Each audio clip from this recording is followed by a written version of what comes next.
Hello guys, welcome back to my YouTube channel. അപ്പം ഇന്നത്തെ video എന്താണെന്ന് വെച്ചിട്ടുണ്ടെങ്കിൽ നമ്മളിവിടെ ജർമ്മനിയിൽ നേഴ്സിംഗ് ഹൗസ് ബിൽഡിംഗ് പഠിക്കുമ്പം നമുക്കറിയാം 3 വർഷമാണ് ഹൗസ് ബിൽഡിംഗ് ഉള്ളത്. അപ്പം ഇപ്പോൾ ഒരുപാട് സ്റ്റുഡൻസ് നാട്ടിൽ നിന്ന് ജർമ്മനിയിലോട്ട് നേഴ്സിംഗ് ഹൗസ് ബിൽഡിംഗ് ചെയ്യാനായിട്ട് വരുന്നുണ്ട്. അപ്പം നമ്മളിവിടെ വന്നു കഴിയുമ്പം ആദ്യത്തെ ഒരു 6 മാസക്കാലം എന്ന് പറയുന്നത് പ്രൊബേസൈറ്റാണ്. അതായത് നമ്മുടെ സ്കൂളുകാരും അതുപോലെ തന്നെ നമ്മൾ വർക്ക് ചെയ്യുന്ന സ്ഥലത്ത് നമ്മുടെ ഹോസ്പിറ്റലുകാരും നമ്മളെ നോക്കും. അതായത് നമുക്ക് ഈ ജോലി പറ്റിയതാണോ അതോ നമ്മളെ കൊണ്ട് ഇത് പറ്റുമോ ഇത് കണ്ടിന്യൂ ചെയ്യാനെന്ന് ഒരു 6 മാസക്കാലം നമ്മളെ നിരീക്ഷിക്കുന്ന ഒരു കാലഘട്ടമാണ് ഈ ഒരു 6 മാസത്തെ പ്രൊബേസൈറ്റ് എന്ന് പറയുന്നത്. അതുപോലെ തന്നെ അത് നമുക്കും ഹെൽപ്ഫുൾ ആണ്. കാരണം എന്ന് വെച്ചാൽ ഇത് നമുക്ക് പറ്റിയത് തന്നെയാണോ അല്ലെങ്കിൽ നമുക്ക് ടെർമിനേറ്റ് ചെയ്യാനുള്ള ഓപ്ഷനും ഈ ഒരു 6 മാസക്കാലം ഉണ്ട്. അപ്പം നമ്മൾ എന്തൊക്കെ കാര്യങ്ങളാണ് ഈ പ്രൊബേസൈറ്റിൽ ശ്രദ്ധിക്കേണ്ടത്, അത് മാത്രമല്ല പിന്നെ എന്തൊക്കെ കാര്യങ്ങൾ ശ്രദ്ധിച്ചാൽ നമുക്ക് പ്രൊബേസൈറ്റ് പാസ്സാകാൻ പറ്റുമെന്നാണ് ഞാൻ പറയുന്നത്. അപ്പം നമ്മൾ ഫസ്റ്റ് ഓഫ് ഓൾ ഇവിടെ സ്കൂളുകാർ നമുക്ക് തിയറി എക്സാംസ് കാണും, അതുപോലെ തന്നെ പ്രാക്ടിക്കൽ എക്സാംസ് കാണും, അതുപോലെ തന്നെ നമ്മുടെ ക്ലാസ്സിലെ പെർഫോമൻസിനും അവരൊരു മാർക്ക് ഇടുന്നുണ്ടാവും. നമ്മൾ എത്രമാത്രം കമ്മ്യൂണിക്കേറ്റ് ചെയ്യുന്നുണ്ട്, എങ്ങനെയാണ് നമ്മൾ ആക്റ്റീവ് ആണോ എന്നൊക്കെ നമ്മളെ നോക്കും. ഇപ്പം എൻ്റെ സ്കൂളിലൊക്കെ ആണെങ്കിൽ തിയറി എക്സാം സെപ്പറേറ്റ് പ്രൊബേസൈറ്റിന് എക്സാം ഇല്ല. നേരെ മറിച്ച് ഒരുപാട് എക്സാംസ് ഉണ്ട്. ക്ലാസ് ടെസ്റ്റ് ആയിട്ട് ഒരുപാട് എക്സാംസ് നടത്തിയിട്ട് അതിൻ്റെ ഒരു ഓവറോൾ മാർക്കായിട്ട് ഓക്കെ ഈ കുട്ടി ഇതിന് പറ്റുമെന്ന് അവർ നോക്കും തിയറി വൈസിൽ. പക്ഷേ ചില സ്കൂളുകളിൽ അതായത് ചില സ്റ്റേറ്റുകളിലൊക്കെ പ്രൊബേസൈറ്റിൽ തന്നെയായിട്ട് എക്സാംസ് ഉള്ള സ്കൂളുകാരും ഉണ്ട്. അതിപ്പം സ്റ്റേറ്റ് അനുസരിച്ച് മാറി മാറി വരും. ഇപ്പം എന്നെ സംബന്ധിച്ച് തിയറിക്ക് ഓരോരോ ക്ലാസ് ടെസ്റ്റ് ആയിട്ട് നടത്തിയിട്ട് അവർ ഓവറോൾ ഒരു മാർക്കിടും.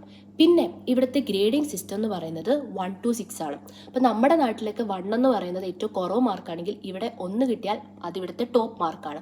1, പിന്നെ 2, പിന്നെ 3, പിന്നെ 4, 5ഉം 6ഉം കിട്ടിയിട്ടുണ്ടെങ്കിൽ നമ്മൾ ഫെയിലായി. ഇപ്പം നമുക്ക് തിയറിയിൽ ഇപ്പം 1ഓ 2ഓ വിഷയത്തിന് 5ഓ 6ഓ കിട്ടിയെന്ന് വെച്ച് നമ്മൾ ഫെയിൽ ആവത്തില്ല. നമ്മുടെ ഓവറോൾ പെർഫോമൻസ് നോക്കിയിട്ടാണ് ഇവർ തിയറിക്ക് നമുക്ക് മാർക്ക് ഇടുന്നത്. ഇനി പ്രാക്ടിക്കൽ എക്സാം ആണെങ്കിൽ നമുക്ക് പ്രാക്ടിക്കൽ നമ്മൾ വർക്ക് ചെയ്യുന്ന ആ ഒരു സ്റ്റേഷനിൽ, അതായത് നമ്മൾ 6 മാസക്കാലം ഒരേ സ്റ്റേഷനിലായിരിക്കും നമ്മൾ വർക്ക് ചെയ്യുന്നത്. അപ്പം അവിടെ നമ്മൾക്ക് ഒരു എക്സാം കാണും. അതായത് നമ്മൾ എന്ത് ചെയ്യണമെന്ന് വെച്ചാൽ നമ്മളെ അവിടെ നോക്കാൻ വേണ്ടി ഒരാൾ കാണും, ഒരു അൺലൈറ്റർ പോലെ ഒരാളുണ്ടാവും. അവരുടെയൊക്കെ ഹെൽപ്പോടുകൂടി നമ്മളൊരു പേഷ്യൻറ്റിനെ എടുക്കുക, എന്നിട്ട് നമ്മൾ ആ പേഷ്യൻറ്റിൻ്റെ കെയർ പ്ലാൻ തയ്യാറാക്കുക എന്നാണ് എക്സാം ഉള്ളത്. അപ്പം ആ ഒരു ഇതിന് നമുക്ക് നോട്ട ഉണ്ടാവും. 1 to 4 വരെ ഒരു മാർക്ക് നമുക്ക് കിട്ടും. അതും ഇമ്പോർട്ടൻ്റ് ആണ്. അത് മാത്രമല്ല നമ്മുടെ ഈ ഒരു 6 മാസക്കാലം നമ്മൾ ഹോസ്പിറ്റലിൽ വർക്ക് ചെയ്യുമ്പോൾ അവിടെയുള്ള നേഴ്സുമാരും അതുപോലെ തന്നെ നമ്മുടെ അൺലൈറ്റർ ആയിട്ടുള്ള ആളും നമ്മളെ ഫുള്ള് നോക്കും. എന്നിട്ട് നമുക്ക് അവിടുന്നും ഒരു മാർക്ക് കിട്ടും. 1 to 4 ഒരു മാർക്ക് കിട്ടും. അപ്പോൾ അതും ഭയങ്കര ഇമ്പോർട്ടൻ്റ് ആണ്. അപ്പം നമ്മളിവിടെ വന്നു കഴിഞ്ഞിട്ടുണ്ടെങ്കിൽ എന്തായാലും ആദ്യത്തെ ഒരു 6 മാസക്കാലം നമ്മൾ നന്നായിട്ട് പഠിക്കുക. നമ്മുടെ ഭാഗത്തു നിന്നുള്ള എഫേർട്ട് നമ്മൾ മാക്സിമം ഇടുക. എന്തായാലും ആദ്യത്തെ ഒരു മാസം നല്ല ബുദ്ധിമുട്ടായിരിക്കും. കാരണം എന്ന് വെച്ചാൽ നമുക്ക് ഈ വൊക്കാബുലറി ഒന്നും അറിയത്തില്ല.